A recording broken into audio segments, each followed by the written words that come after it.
जय हिंद दोस्तों। ऑस्ट्रेलिया में दो स्टूडेंट्स के ग्रुप के साथ एक एक्सपेरिमेंट परफॉर्म किया जाता है जिसका नतीजा जानकर तुम्हारे होश उड़ जाएंगे। ध्यान से सुनो। तो सबसे पहले दो पांच स्टूडेंट्स के ग्रुप को उठाया जाता है, group A and group B. जो पहला ग्रुप ए होता है 5 स्टूडेंट वाला, उसमें जो बच्चे होते हैं वो टॉपर कैटेगरी के बच्चे होते हैं, और जो दूसरा ग्रुप बी वाला होता है उसमें जो 5 बच्चे होते हैं वो एवरेज कैटेगरी के स्टूडेंट होते हैं। मतलब ग्रुप ए में जो टॉपर बच्चे होते हैं उनके क्लास का जो एवरेज स्कोर होता है ऑन एन एवरेज, उसमें उनको 90 से 95% आता है। मतलब वो एलीट क्लास वाले बच्चे होते हैं जिनको 90 to 95% आता है। और जो दूसरा ग्रुप बी होता है उसमें जो एवरेज बच्चे होते हैं उनका जो स्कोर होता है वो ऑन एन एवरेज ही होता है। मतलब 50 से 80% वाले बच्चे, किसी का 50 है, 55%, 60, 65% या फिर मैक्सिमम 80%, इससे ज्यादा नहीं। तो पहला टॉपर कैटेगरी, दूसरा एवरेज कैटेगरी। इसके बाद इन दोनों ही ग्रुप के बच्चों को सेम टारगेट दिया जाता है कि भैया आपके पास 3 महीने का समय है और आपको 4 चैप्टर की तैयारी करनी है। मतलब 3 महीना 4 चैप्टर, इसकी आपको तैयारी करनी है। लेकिन जो सबसे बड़ा ट्विस्ट यहां पे है कि जो टॉपर बच्चे होते हैं, क्योंकि इनका ब्रेन बहुत ज्यादा शार्प होता है, ये अपने क्लास के टॉपर होते हैं, तो इनको टोटल एक बार रिवाइज करने का मौका दिया जाता है कि आप मैक्सिमम एग्जाम से पहले एक बार रिवाइज कर सकते हो। लेकिन दूसरी तरफ जो एवरेज बच्चे होते हैं, जो मतलब 50, 55%, 60 वाले बच्चे होते हैं, उनको सेम टॉपिक 3 बार रिवाइज करने का मौका दिया जाता है कि आप मैक्सिमम 3 बार रिवाइज कर सकते हो। अब जो रिजल्ट आता है उस एग्जाम के बाद, वो सुनकर तुम शॉक हो जाओगे। अब तुम गेस करो कि ये जो टॉपर कैटेगरी वाले बच्चे थे जिनको आज से पहले 90 to 95% स्कोर आया था, उसको कितना परसेंट आया होगा? Any guess? मैं बताता हूं। इन बच्चों को, टॉपर वाले बच्चों को मात्र 61% आता है। 61% ऑन एन एवरेज सबको मिलाकर इन 5 बच्चों को आता है जो टॉपर थे अपने क्लास के। और दूसरी तरफ जो बच्चे एवरेज थे उनको पता है कितना स्कोर आता है? इन एवरेज बच्चों को ऑन एन एवरेज 96% आता है। 96%। अब तुम बोलोगे भैया इतना ड्रास्टिक चेंज कैसे? जो टॉपर थे वो 61% मात्र, और जो एवरेज थे वो 96% तक स्कोर कर गए। ये कैसे पॉसिबल है? ये इसलिए हुआ क्योंकि जो एवरेज स्टूडेंट थे उन्होंने टॉपर से 2 गुना ज्यादा रिवाइज करा था, 2 बार ज्यादा रिवाइज करा था। उन्होंने 3 बार सेम टॉपिक को पढ़ा था, जिस वजह से उनका बेस इतना स्ट्रांग हो गया कि वो एवरेज से टॉपर बन गए। तो ये है पावर रिवीजन का। तो इसीलिए आज मैं आपको 3 स्टेप बताने वाला हूं जिस तरीके से आप एक एवरेज से टॉपर बच्चे बन सकते हो रिवाइज करके। क्योंकि रिवीजन आपकी पढ़ाई का एक बहुत इंपॉर्टेंट हिस्सा होता है। बहुत सारे बच्चों को मैंने अपने लाइफ में देखा है जो एक एवरेज स्टूडेंट थे, लेकिन उन्होंने अपनी बेस को इतना स्ट्रांग कर लिया रिवाइज करके, बार बार पढ़ के, कि आज वो टॉपर कैटेगरी के हैं। तो अगर आपको भी टॉपर बनना है तो मेरी बातों को ध्यान से सुनिए और ये तीनों स्टेप्स को फॉलो कीजिए। ओके, तो सबसे पहला जो स्टेप है रिवीजन करने का वो है कि डोंट रिवाइज। आप रिवाइज मत करो। अब बोलोगे भैया ये क्या बात कर रहे हो आप? रिवाइज नहीं करे मतलब रिवाइज करे और रिवाइज ना करे, कुछ समझ नहीं आया। Don't worry.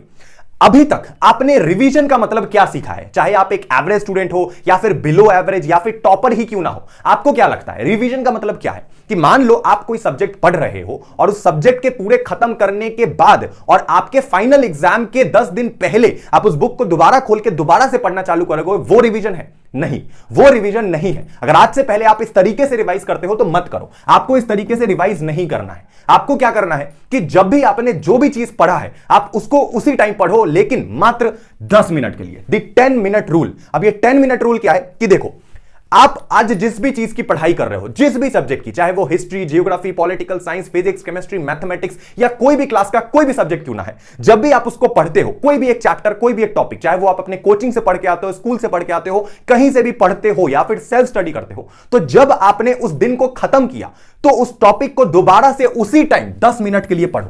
जिस समय तुमने पढ़ा, उस चीज को खत्म किया, जिस समय तुमको ऐसा लग रहा है कि हो गया, आज की हमारी छुट्टी हो गई, आज हमने ये टॉपिक पढ़ लिया, तो उस टॉपिक को पढ़ने के बाद दोबारा से उसको 10 मिनट रिवाइज करो। The 10 minute rule. अगर ये चीज तुम करोगे ना तो तुम्हारे दिमाग में जो भी तुमने पढ़ा है वो लॉन्ग टर्म मेमोरी में फिट हो जाएगा। जो भी चीज तुमने पढ़ा है, जितना भी पढ़ा है, उसको अगर उसी समय मात्र 10 मिनट के लिए पढ़ लोगे ना तो एग्जाम के समय तुम्हें बहुत ज्यादा स्ट्रेस लेने की जरूरत नहीं पड़ेगी। जब सारे बच्चे रिवीजन के पीछे भाग रहे होंगे, तुम चैन की नींद सोओगे, क्योंकि तुम्हें पता है कि तुम्हारे लॉन्ग टर्म मेमोरी में सारी चीजें फिट हो चुकी है।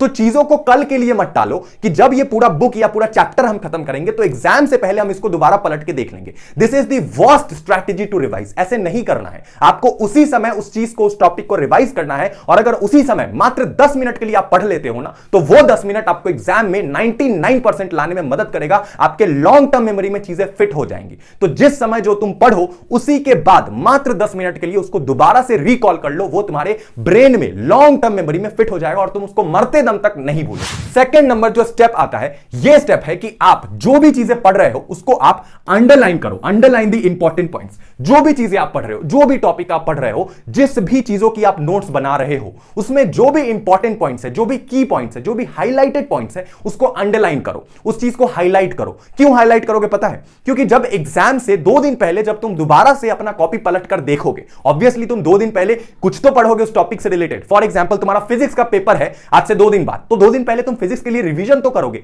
तो उसमें तुम्हारे पास इतना समय नहीं है कि आखिरी के 2 दिन में तुम स्टार्टिंग से सब कुछ पढ़ने बैठो। That is not practically possible. अगर तुम ऐसा करोगे तो तुम्हारे पास समय बहुत कम होगा और तुम रिवाइज नहीं कर पाओगे। इसीलिए जो भी इंपॉर्टेंट पॉइंट्स है, जब भी तुम अपना नोट्स बनाओ, जो भी चीजों की पढ़ाई करो, उसको उसी टाइम हाईलाइट कर दो।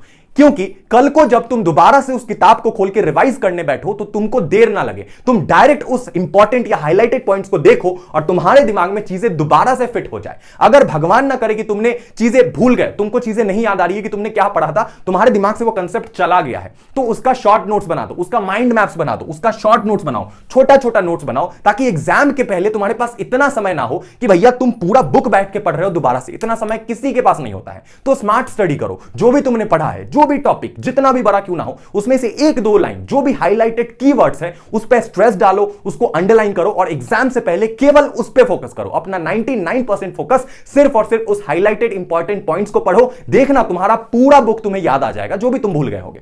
Very good, clear. अब थर्ड और आखिरी स्टेप, इसके बिना कुछ नहीं होने वाला है। इसके बिना तुम कभी एक एवरेज से टॉपर स्टूडेंट नहीं बन सकते। पता है रिवीजन का मतलब क्या होता है? रिवीजन का मतलब होता है प्रैक्टिस। मतलब जो भी चीज तुमने पढ़ा है उसको तुम बार बार रिवाइज इसलिए करते हो ताकि तुम्हारी बार बार प्रैक्टिस हो सके, मल्टीपल टाइम तुम्हारे दिमाग में वो चीजें छप जाए। और ये चीज करने का जो सबसे बेस्ट उपाय है वो है mock test, previous year question and sample paper. ये जो 3 चीजें हैं ना, ये ब्रह्मास्त्र है किसी भी स्टूडेंट लाइफ के जीवन में। किसी भी स्टूडेंट्स के जीवन में सबसे बड़े 3 ब्रह्मास्त्र यही होते हैं। यही 3 चीजें होती है, यही 3 किताबें होती है जो एक एवरेज स्टूडेंट को एक टॉपर बनाती है। वो है मॉक टेस्ट, वो है PYQ एंड वो है सैंपल पेपर। तुम जितना ज्यादा घड़ी में टाइमर लगाकर मॉक टेस्ट बनाओगे, जितना ज्यादा तुम सैंपल पेपर लगाओगे, फर्क नहीं पड़ता है तुमसे टाइम के अंदर वो चीजें बने या ना बने, लेकिन तुम्हारी एक हैबिट जनरेट हो जाएगी जिससे तुम कभी भी कोई भी टॉपिक कभी नहीं भूलोगे, कभी नहीं।